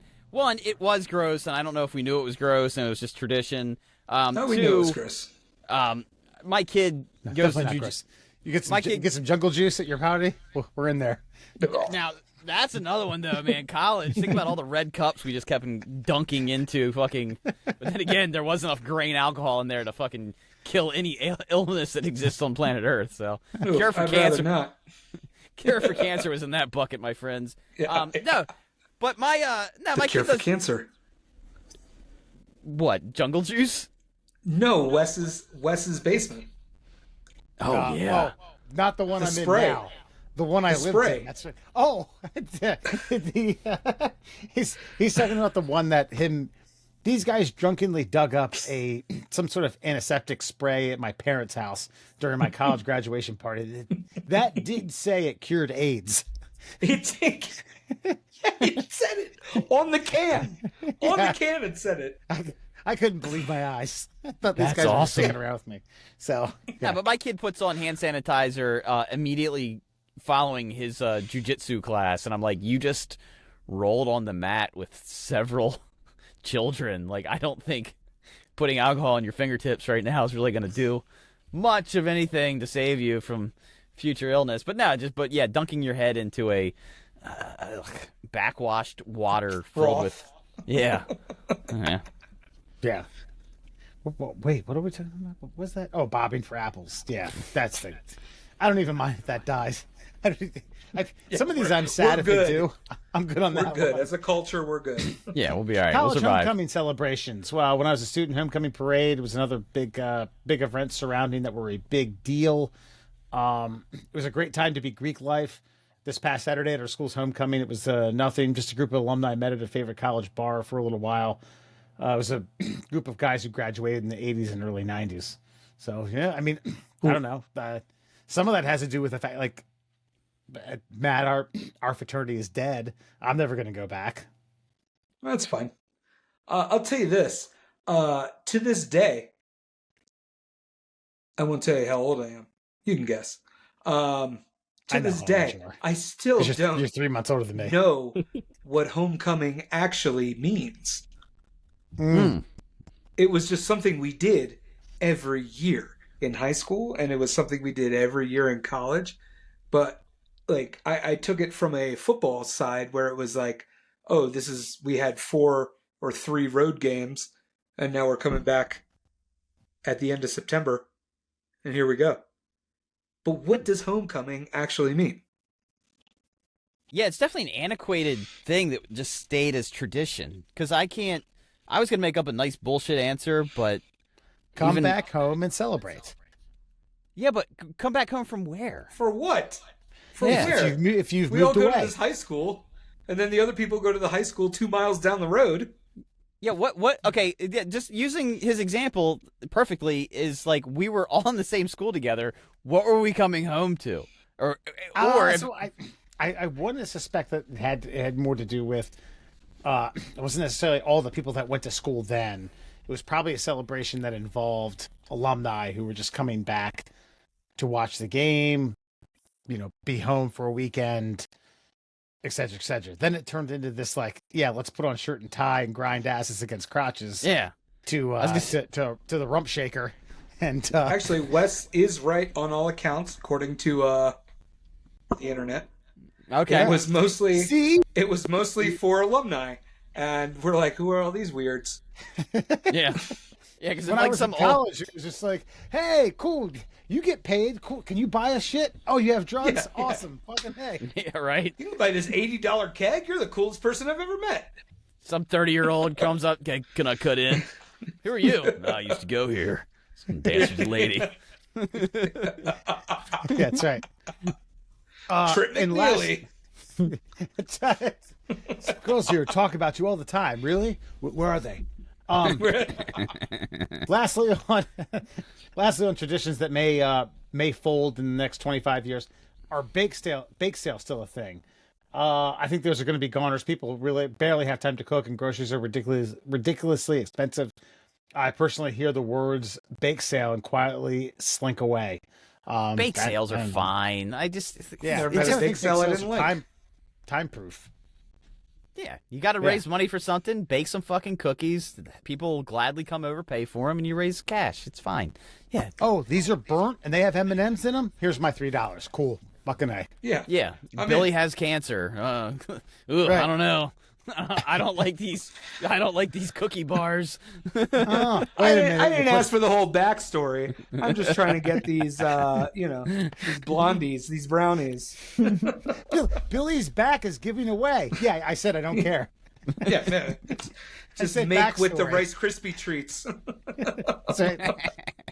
Wait a minute. Lemon squares don't grow on trees. Hold on. These have Andes in them? I'll buy two. Yeah.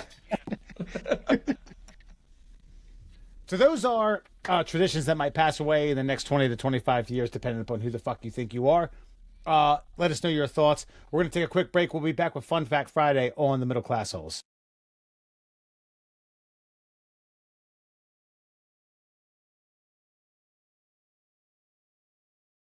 All right, folks, let's get to it. 5 fun facts for you fuckers on a Friday. Of course, brought to you by our many sponsors. You got the Shin Splints Recovery Group. You can find them on Facebook. Also, the Flat Earth Science Advocates for Truth, also on Facebook. And our good friend, the Cuckster. You can find him on TikTok and Instagram. That's Cuckster for Life. Cuckster for Life on both TikTok and Instagram. You've got the holiday season right around the corner. Cuckster's wife getting plenty of presents down her chimney, I'm sure. Well, Like Christmas bonuses are being sent into the Cuckster's wife's back pocket, and the Cuckster's, just getting a 25% cut. One battle after right. another. So go check out all the adventures.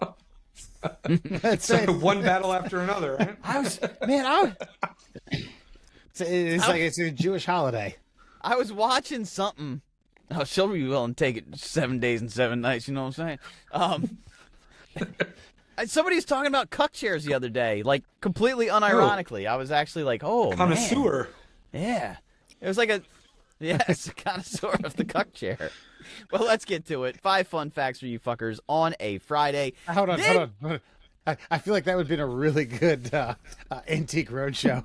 Like, oh, this here's a cuck chair. A 1938.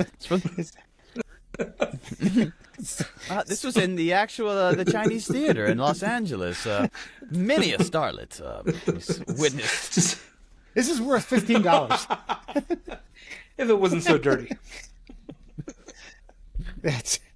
Sorry, Andrew. You're fine. Let's get to it. 5 fun facts for you on a Friday. Did you know The F-117 Nighthawk, otherwise known as the Wobblin' Goblin, was the world's first stealth fighter, but it was so aerodynamically unstable that it had to literally correct itself with computers 40 times per second. Test pilots called it the Wobblin' Goblin because they could not fly it themselves, and when the Air Force finally showed it to the public in 1988, they only released one grainy photo from the front because they knew the other angle would reveal exactly how unstable the plane was in flight. The man, big government, big military lying to us about the stability or instability of about a stealth bomber that needs to correct itself more times than there's more frames per second in a video. Interesting. Yeah. I mean, at that point, but honestly, if you think about it, I'd like to do some more research on this. I'm willing to bet this probably led almost directly to drone technology, because if you're able to build a plane that even as the pilot's turning left, like yanking the stick left, it's still got to like stabilize itself 40 times a second. I'm willing to bet there's some geek out there is like, man, if I could only build a better motherboard, I bet I could have this thing fly itself. Haha. And that's probably where a lot of this came from. It looks like a predecessor to the B-52. Yeah, it does. It looks exactly like what you think in your mind when you think stealth bomber, except it's a 1984 Pinto version of it. So it's just very, like, they got crazy with the hot glue gun. We're like, let's just 1.0. Yeah. The general's going to have our ass if we don't have something by Friday. Exactly. And they just slapped that puppy together, and it worked. Hey, weren't there gummy treats that were like fighter planes? There were sharks, but I also remember one that had like a bee, stealth bomber and something Hard else. Segue to a niche candy line that I'm not aware of. Listen, as a man who loves a gummy, I you know? have no idea what you're talking about. Yeah. I don't remember that one. No, I wish I did. It's like if you brought up like the Spider-Man Pop-Tart or the Ecto Cooler, I'd be on board with you. But oh, he's talking about gummy fighter jets, Gummy. oh, Yes. which right on the are a nose. thing. All right. Spoiler alert: they just look like little weird triangles. Sorry, guys. Well, there's a stealth bomber one. I know that. That one always got the imaginary Okay. Here comes the Triangle. airplane. Next to the other triangle. Next to the other triangle. Yes. Exactly. All right. So I'm not crazy. No, you're not. All right. Fair enough. Did you know koalas have human-like fingerprints that can fool crime scene investigators? Koala fingerprints are so indistinguishable from ours that in the early 2000s, Australian police actually had to rule out koala contamination in a murder case when prints showed up on a window. Even under electron microscopes, experts sometimes can't tell the difference without DNA evidence. Jesus. That's wild. I'm going to tell you, Andrew. Once a month, you bring a humdinger. That makes me think. That's that makes the me one. think. All right. Yeah. I mean, just like, well, not only because there's like historic ramifications to this, because way back, I want to say like 4 or 5 years ago, you went on this rant about koalas giving each other like some sort of airborne chlamydia and something else. They have communicable cancer. Oh, right. That's right. They can. Yeah. The drop bears? Correct. Yes. I felt like chlamydia was involved in that somewhere as well. It is. There are listen, if you have evolved cancer to a touching form, you've got STDs everywhere. Yeah. Those might be on the back burner, if you will. Yeah. But no, just that the fact that they have to they have to do koala cross-referencing of fingerprinting to rule out murder cases amongst humans. I like it. I'm seeing a movie, The Koala Killer. All right, he has a koala with him as he kills people. He teaches the koala to actually do the stabbings. Maybe, or he just does the stabbings and then has the koala contaminate everything with his fingerprinting. He has the koala have sex with the victim. That's right. It's this is another chlamydia case. Oh no, Drop Bear! It's a thing. It's a horror movie. It's a murderous bear, and nobody believes him. Oh. Oh. I wonder if they added the human fingerprint The element to cuddly it. accomplice.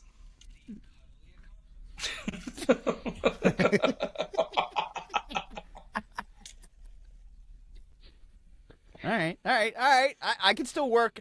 I can still work around it. I can make another koala-centric movie, I think. But I am mad that I wasn't the first one to the finish line. That's fine. That's one of three I found.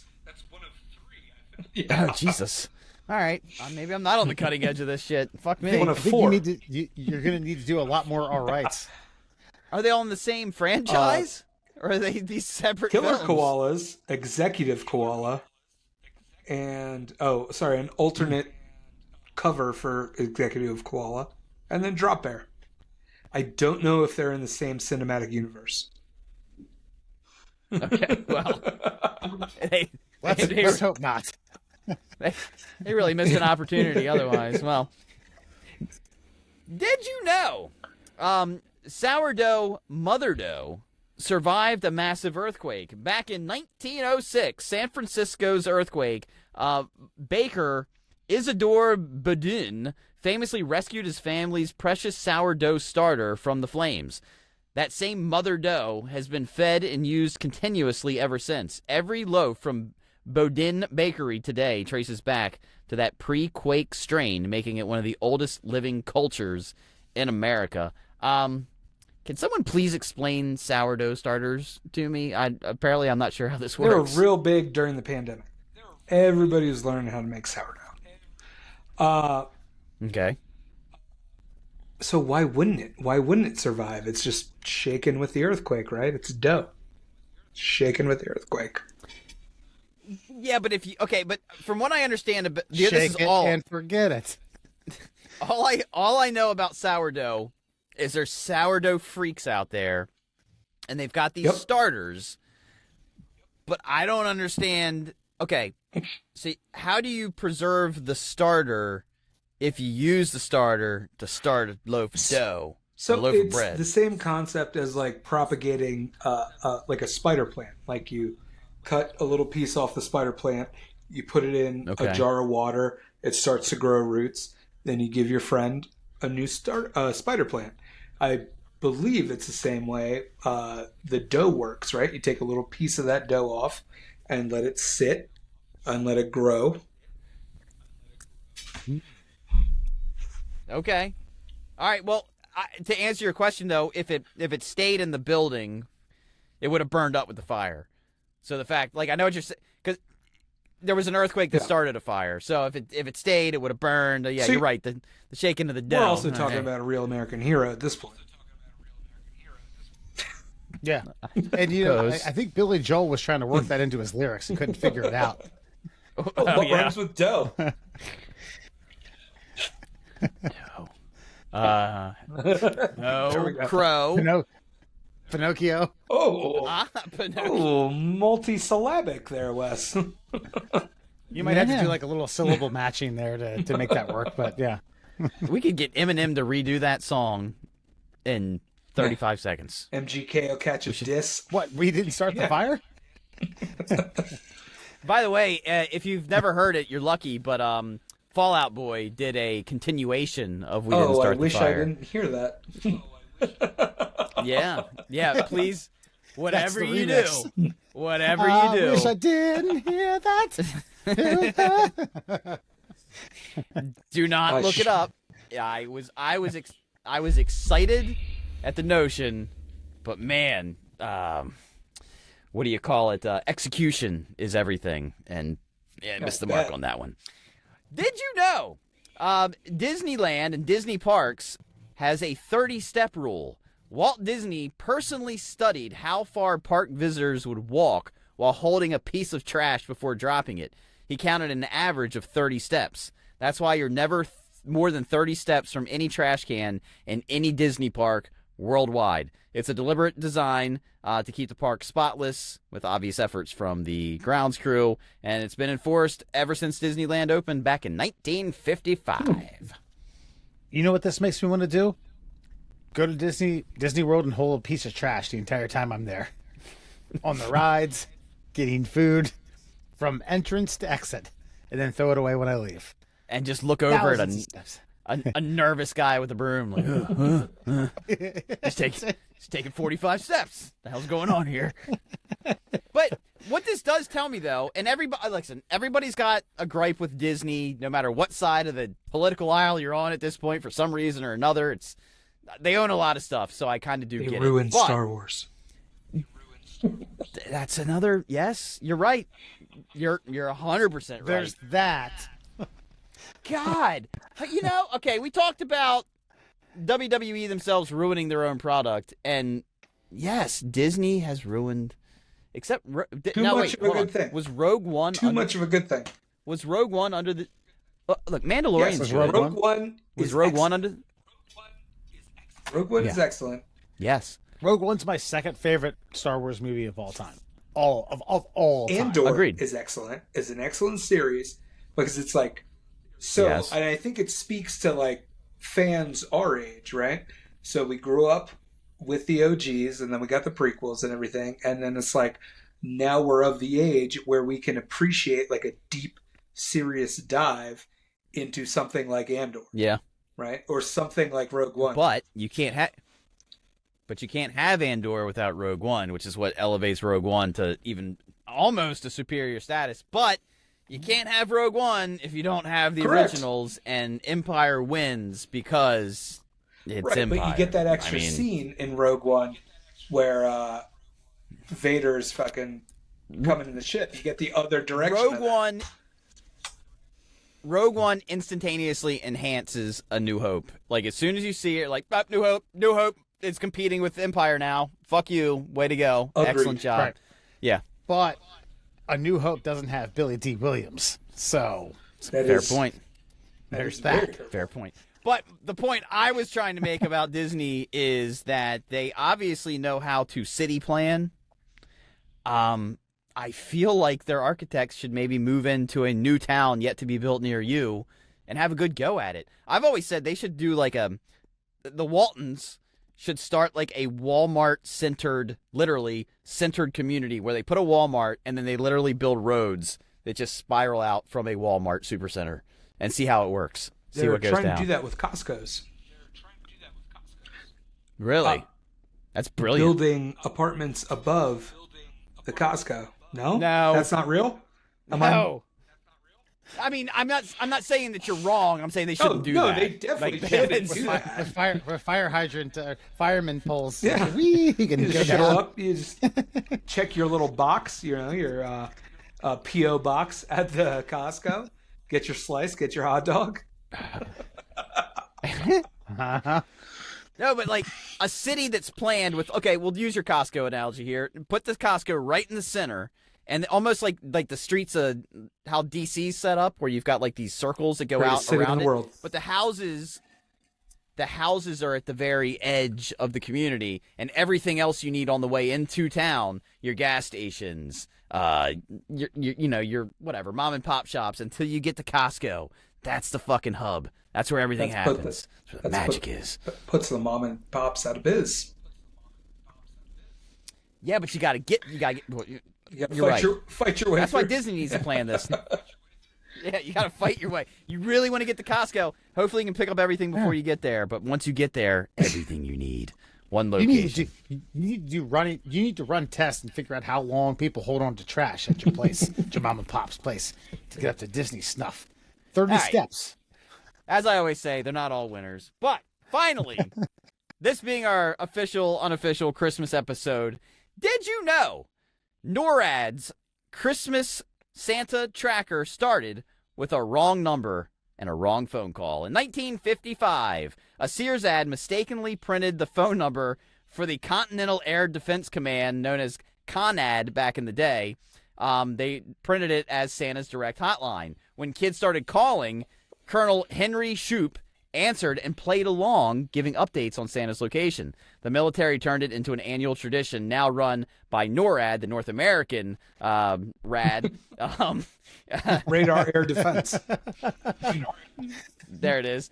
Uses volunteers to give updates on where Santa's at with radar, satellites, and jet fighters. So that's kind of cool, actually. Pretty cool. Yeah, you know what, Colonel? Sorry. Go ahead. I don't know if you guys know, but I live in Colorado, Yeah.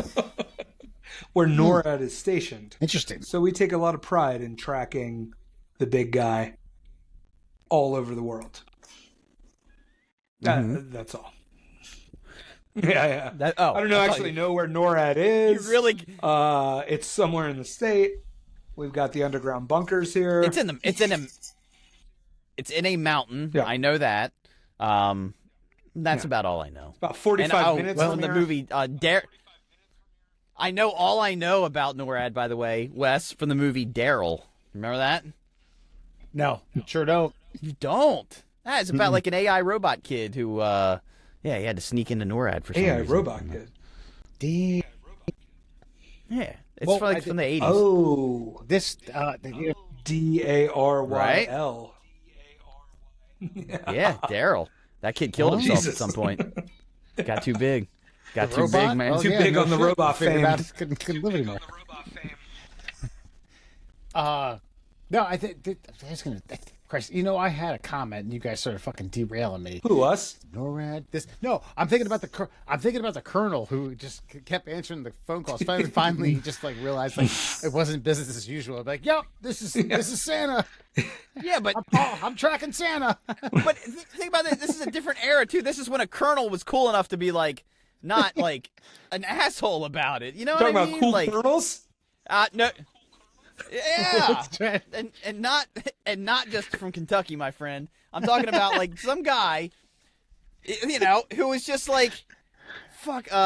Or he could've just Nathan been R. Jessup from A Few Good Men. We're tracking the goddamn Soviets to keep your little ass safe at night so your Christmas tree doesn't burn up in nuclear flame, you little motherfucker. Santa ain't real. Goodbye. Whoa. Yeah. You ever manned a post? You ever hopped on a Christmas sleigh? Who's Going gonna around the track world, Santa? deliver Your trees? mom? Your dad? Who's gonna do it? You, Lieutenant Weinberg? You're Jewish. You don't deliver fucking trees. Christmas. Hanukkah Harry. And that, my friends, is your Fun Fact Friday. All right. So tonight, before you go, we got a we got a combo, kind of a melancholy trail / news story for you. First of all, Merriam-Webster they said, slop was the word of the year, which is, quote, digital content of low quality that is produced usually in quantity by means of artificial intelligence. Your thoughts, but first, here were some of the runner-ups. Gerrymanderer, which I thought was, there was Jerry Mandarine, Touchgrass, Performative, Tariff. What's wrong with these? They're runners 6, up. 7. I mean, these were runner-ups for words of the year, and then of course this new Gen Alpha slang term 6, 7. Yeah, actually, 6, 7's already on the way out because I mockingly said that to my boy on the way home from the old Christmas concert, and he was like, "Nah, I'm kind of out of that." I'm like, "Dude, it's been 2 months." I saw a state assemblyman or a state congressperson brought it up. He was from the 67th district and did it in session, and everybody was like, "Ooh." Yeah, that's actually when you know it's dead, is when a congressperson thinks they're hip using it, and that's the end. That's it. He should have just broken out the saxophone. Yeah, that's right. Careless whisper. Yeah. Listen, I don't know. I've never heard of the word slop. Don't know it. Don't use it. Don't have it part of my vocabulary. But I guess something as tuned in as we are ish, I should probably understand it. I have seen people using it, but I wasn't. I guess I got it, but now that I know it's an official thing, because I've seen people say, "Oh, it's just AI slop," and I contextually put together "Oh, it's just bad AI." Now I didn't know that the kids were using it all the time. It's a little. I think it's a little more than that. And as one who stands with John Connor and the Resistance, death to Skynet. Slop is they keep forcing, they're forcing Copilot on us. They're everything, here's our AI assistant, here's this. If you want a new LG TV, it's got Copilot on it. You can't delete it. What do you need an AI for on your TV? Right? I mean, I guess to be able to ask it questions like, "Hey, where can I find Drop Bear right now? And can you pull it up for me?" You can just do that in the regular But search. I don't like. Yeah, but you see what you just did there? Look what you just did, old man. With your thumbs. Yeah, Using we don't your need goddamn We caveman. don't need 4 thumbs anymore. Yeah, using your tactile response meters. What are you doing here? No, we don't do that. And by the way, I What don't did like you play, Copilot. PlayStation 1? I don't like Copilot because Copilot's it's powered by ChatGPT, and not that I specifically have anything against ChatGPT. I have just found that ChatGPT is not as I don't want to say accurate. It just doesn't give me the answers that I'm looking for, unfortunately. Confirmation bias. Got it. Okay. I and you guess. prefer- I mean, and I'm not even mad at you if you want to call it that. I have just found that using all the ones that I've used, like that Grok does tend to just give me not what I'm purposefully jogging for, is a little less minutia in between. What the technology? The Grok answers. Well, hold on, Matt. Just for some backing, he has full-on therapy and conversations with Grok. Like, I have okay. I do have a Tesla, so I have Grok in the Tesla, and I have conversations with Grok. And what I've found is that ChatGPT tends to edit its answers, whereas Grok doesn't seem to give a fuck about what the answer is. I have read that. No, Does that no, make it sense? totally makes sense. I've read that. I was also going to make a Waterboy Mama Devil joke, but time has passed. No, I'm it's sorry. okay. I missed apologize. you. That was my own fault. But yeah, no, I don't like the fact that if I'm gonna have an AI assistant forcefully placed upon me, I'd like to choose, Sure. I guess, because I have Copilot on my iPhone, and Don't I don't like it, like don't need it. It's just it doesn't seem to. You don't need it yet. You don't need it ever. It's in its infancy. It's a child. It's a child. It's going to grow, and you're not going to be able to stop it, okay? Your power bill's going to go up because they're fucking trying to give you answers to where Die Hard's playing right now at Christmas. I don't need any children, and I'll go on record as saying that. No, you're going to be left behind, sir. I'm buying the goddamn Tesla bot when it comes out.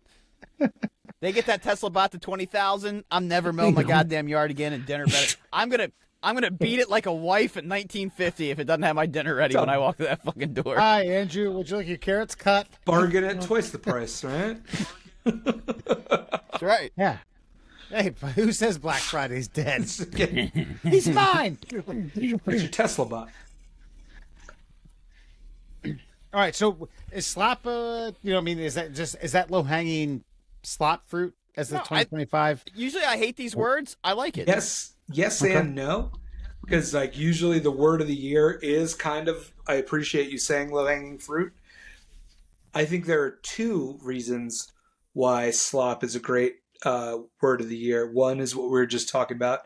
Two is as people are returning to the office, unfortunately, they have realized that what they're eating for lunch is slop, right? We all go to like a Cava or a Chipotle or whatever, and you've got bowls, and all the ingredients go into your slop bowl. And so we're all working little piggies eating a slop bowl. That's why I recognize but do not love the word slop. Endorse it, but you friend it with a faux. I mean, don't get me aftertaste. wrong. Like, I love a burrito, and I'll eat a burrito in a bowl. But like, I get the idea that it's like, hey, here's your lunch, all the ingredients in one little trough, piggy. Yeah. Well, and as far as the technology angle of it goes, like, I think that everything new right now seems like such a leap forward, but we all have to be willing to admit that some of it's garbage. And so it's like, oh, that's just slop AI. That's just slop this. I like it. Right. I like a word that even if I wasn't aware of its definition, I contextually know what it means immediately. Yeah, it's and, correct. And it's like a zeitgeist meets onomatopoeia meets the time we live You in. love a literary device. Fair enough. And we should be able to recognize we it, do. especially now, because we're all going to need a lot more media literacy with all the slop that's out there, right? We're going to need to be able to tell what's real and what's fake, no? Grok will figure it out for me. It's all right. Yeah. Okay. By the way, when I said onomatopoeia, Dewey's Fox ears tingled, and he's at 5:03 Yeah. a.m. Germany. It could be 11:03 a.m. Yeah, Germany. right. Murr, you tell him what time it is. Right. It's dark 11:03 in Germany right now. Dude, that sounded like a great hype man thing. Yo, Murr, you tell him what time it is. Yeah. It's time to get down. Time to eat some 24 breakfast. o'clock? That's yeah. Also tonight, and before you go, I want to I do want to pay homage and get your guys' thoughts on the tragic passing of Rob Reiner. He and his wife, who were murdered by his son. I have my thoughts. This is a very like a parallel to God damn it, never mind. Hold on. Shit. Sorry. Phil Hartman. Sorry. Oh, That's what I was thinking of. Dude, he was so, like tragically murdered in the manner that Rob Reiner was. But I'm going to give my 2 cents, but I allow you all the floor to to give me your thoughts on what happened. Not necessarily what happened. His life and his legacy. You guys go first. Well, I mean, it's weird because obviously he was a healthy 78-year-old man, and I mean, look, me and Rob Reiner didn't agree politically, but that didn't mean anything to me because he was such a fucking artist. Like, he gave me childhood memories. He gave me like all of that, all the bullshit of the last 10 years, people's philosophies aside. Like, the guy was he was a comic genius, a beautiful. I think as a director, just very, very other directors end up overshadowing him somehow, but think of all the childhood movies that we got. You got The Princess Bride from this guy. You got fucking When Harry Met Sally. You got Stand By Me. I didn't even realize some of the things that he was involved in. Like, he ended up buying, his production company ended up buying the rights to like a whole slew of Stephen King movies because Stephen King thought Stand By Me was so fucking great.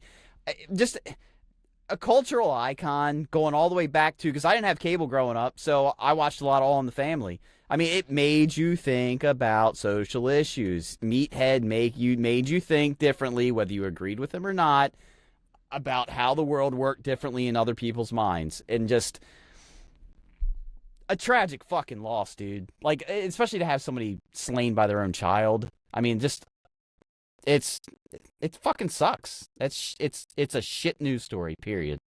To build on what Murr said, we just referenced it a couple minutes ago, A Few Good Men.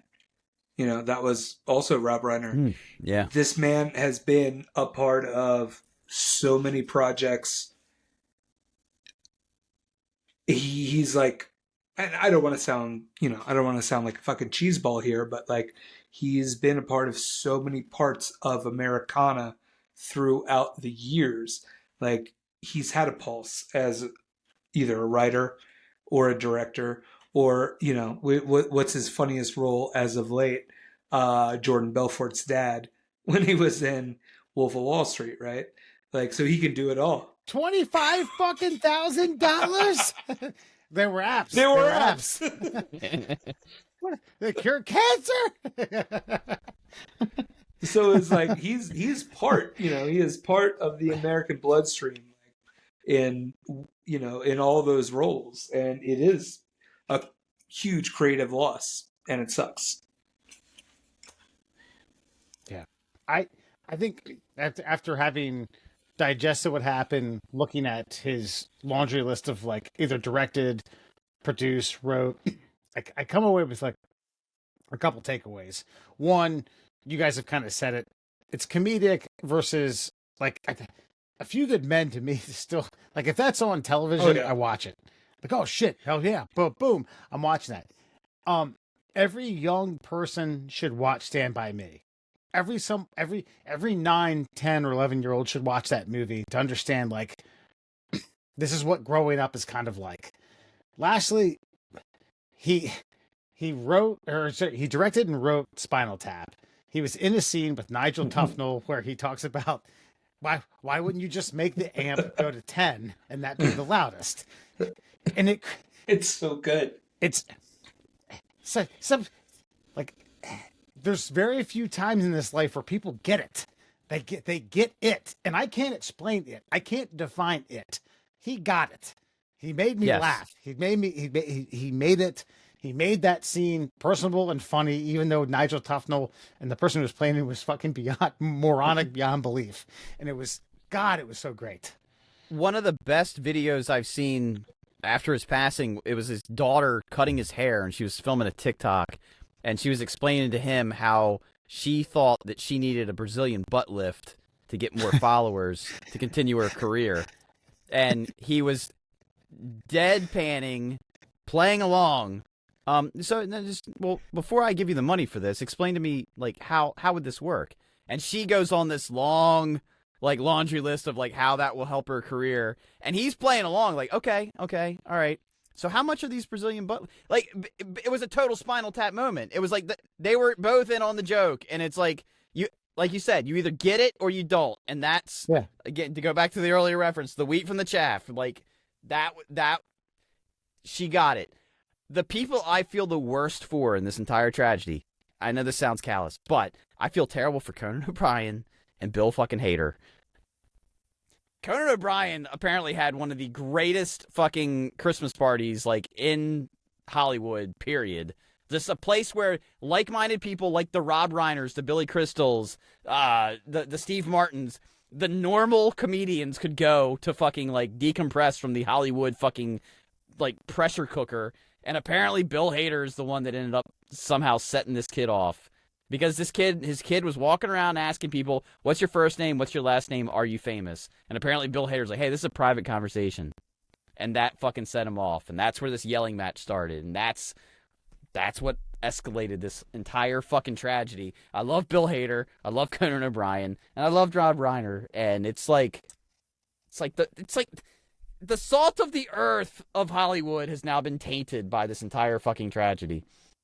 Yeah. Correct. The salt of the earth, just what you said. Like, he is part, like, you look at the history, writer, director, actor, he has been since, the Joni Loves Chachi, the American Graffiti, the fucking, sorry, cut this out and then reframe it. What's his name? Happy Days. Like, he's been in all that. Oh, wow. He's been Henry Winkler. Like, he's Clint been... Howard? Yes, Ron Howard. Yeah. Like, he has been... Ron Howard, sorry, not Clint. Clint Howard. More famous brother. More handsome. Don't sleep more on Clint. handsome, famous brother. I'm in. Yes. Yeah. He's part of, like... And even... way back in the day, because I looked it up before we did the podcast, the Smothers Brothers, he was like part of all these like variety shows that were on TV back in the day. Like, he had and I don't want to sound cheesy again, but he was like one of those writers, producers who had the finger on the pulse of, America at the time. Yeah, it kind of reminds me of like so John Hughes had not to like spoil the lead. John Hughes did have like more of a robust like direct, produce, write itinerary or like jobs rundown that Rob Reiner did. But when Hughes passed away, it was the same thing. I was like, man, that sucks. Holy shit. And then you start looking at like writing, producing, directing, like, god damn, they did it all. Yeah, but I put Rob Reiner, okay, like, I love Norm Macdonald, favorite comedian of all time, right? But Norm Macdonald was you get it or you don't. And I feel like Rob Reiner, as a director and a writer, was like, you get it or you don't. Just like your Spinal Tap scene. Like, you get it or you don't. Yeah. And John Hughes, he wrote for the masses. Rob Reiner didn't care if you got it or you didn't. Because if you got it, you were his guy or gal. You know what I mean? And it's a fucking... Dude, it's weird, especially to have a 78-year-old man slain in his own home. It doesn't... Of all the shit we've been kind of like tragically normalized to over the last like 20 years, this wasn't on the bingo card of like, I can't just nod this one off. I can't even process this one. It's fucking strange. Again, man, like I said, the Phil Hartman deal. So yeah. All right, we're gonna leave that where it is. On a folks, high note. Merry Christmas, everybody. Merry Christmas. You can find the Middle Classicals on all your social media platforms, Instagram, X, kind of, YouTube, TikTok, Facebook, at the Middle Classicals, no longer at the MDL Classicals. You can find us, you can actually email us at tickleourtummies@gmail.com. Horatio, I don't know if you've heard that. We own the rights to that email address. That's right. Finally, The Rock has come back to...